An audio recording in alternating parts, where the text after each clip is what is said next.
Bonjour, dans cette vidéo, je vais vous présenter comment créer un design à partir de mailles endroit et de mailles envers.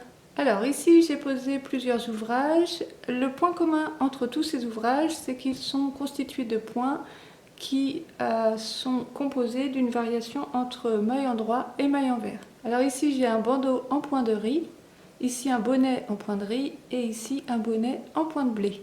Point de riz et point de blé sont identiques dans le sens où on va alterner simplement maille endroit, maille envers. Ensuite, j'ai une couverture ici qui est composée tout simplement de petits carrés, donc certains au point envers et certains au point endroit.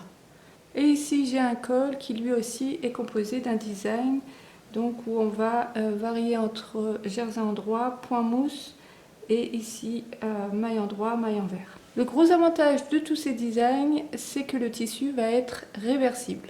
Ici, on voit bien que le point de riz est identique des deux côtés. Pour le col, c'est pareil. Des deux côtés, on va obtenir quelque chose de semblable. Et pour la couverture, c'est pareil. Alors, la variation entre point endroit et point envers a un deuxième avantage, c'est que ça va rajouter beaucoup de tenue au tricot. Donc pour un col, une couverture ou un accessoire, ça va à la fois ajouter de la chaleur, mais aussi rendre le tricot un petit peu plus raide. Donc c'est parfait par exemple pour une couverture pour qu'elle ait un petit peu plus de tenue. Et pour finir cette vidéo, je voulais vous montrer que de créer ce type de design est parfaitement abordable. Pour cela, il vous faut un papier quadrillé. Vous pouvez également prendre un document Excel si vous êtes plus à l'aise en informatique.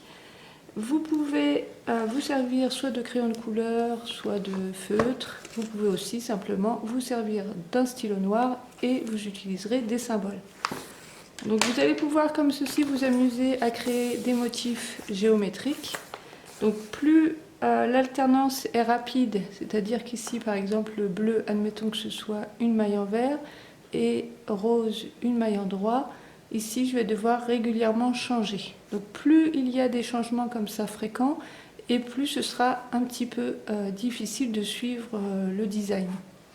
Plus vous avez des grands aplats d'un point, et plus ce sera simple.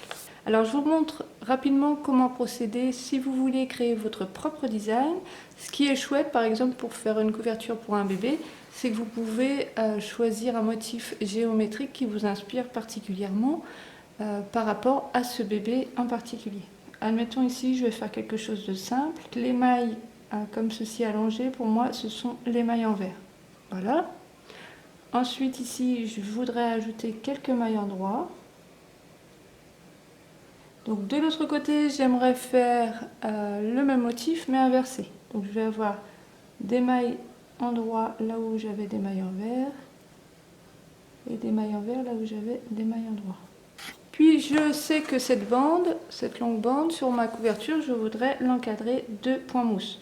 Donc ici, je peux faire un autre signe pour le point mousse et choisir combien de rangs je veux faire en point mousse. Voilà ce que j'obtiens.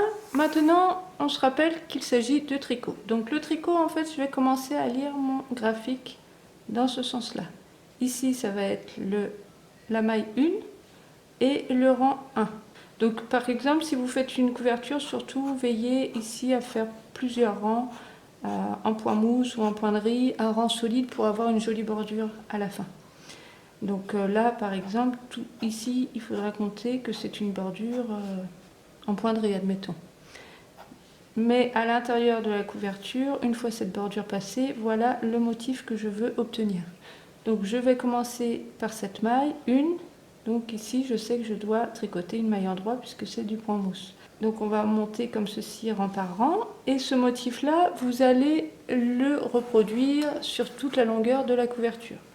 Donc en fait, vous allez tracer des barres ensuite pour les répétitions de motifs. Donc ici, mon motif, je le commencerai ici et je le finirai ici. Cette première répétition, elle est composée de 22 mailles et donc il faut que je sache, grâce à un échantillon, à combien de centimètres ces 22 mailles correspondent. Donc 22 mailles, vous allez noter, est égal, je ne sais pas, moi par exemple, 6 cm.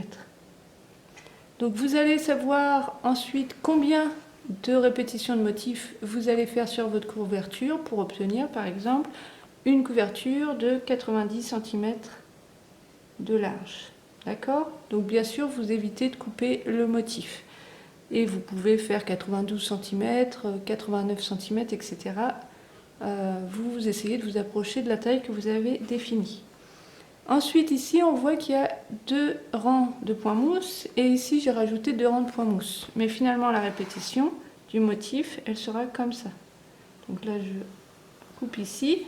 Puisque si je répète ce motif-ci, en fait, je vais avoir de nouveau ces 2 rangs de points mousse en bas.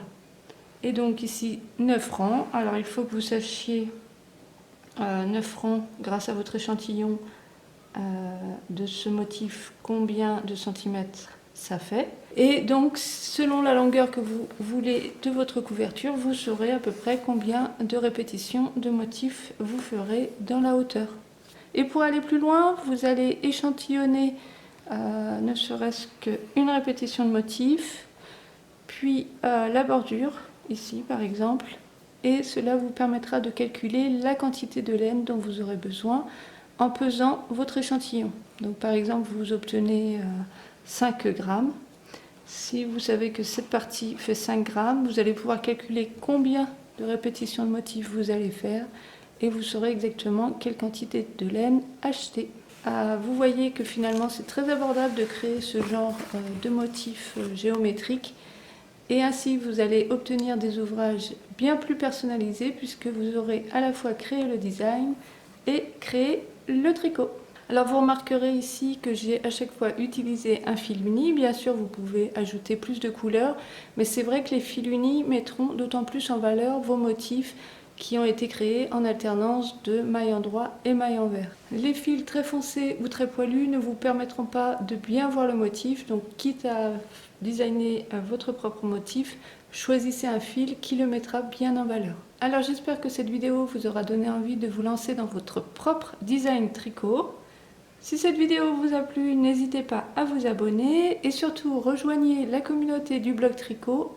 Le lien est dans la description, vous pourrez ainsi continuer à progresser dans votre passion.